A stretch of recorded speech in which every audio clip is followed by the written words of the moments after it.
Hello, Paul here again from EMD Automotive. Just want to show you guys, just finished actually fitting the new membrane right here. But I just want to show you something very important. If you're doing this job here, you need to actually, this is what I do. I put sealant around here, around the corners here, around there, around here, all around there. Alright, you don't have to, but I do it. From the back as well. Bit of silicone on the back, underneath there, and under the car. So underneath the actual,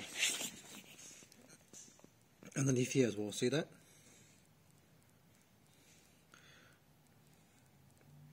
What that does is the silicone actually harden up, and when that harden up, no water will leak into there. Alright, if water goes, no water will leak into the actual. You're basically covering up all the gaps. I mean, it's not recommended by Porsche manual, for the workshop manual, but that's what I do on all my Boxster roof when I fix it. I'll be changing the membrane, I put sealant there. Just seal it all up, because you can,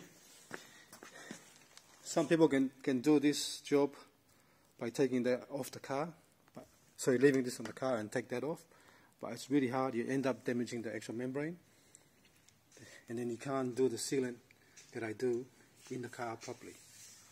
Alright, so take your time, and then don't forget, once you remove, I'll just put these little plugs there to hold it in for now, but once you take that off, put the roof on, put the screws on, at the same time put some more silicone there when you finish torquing it up to, I think it's about 23 Newton meters.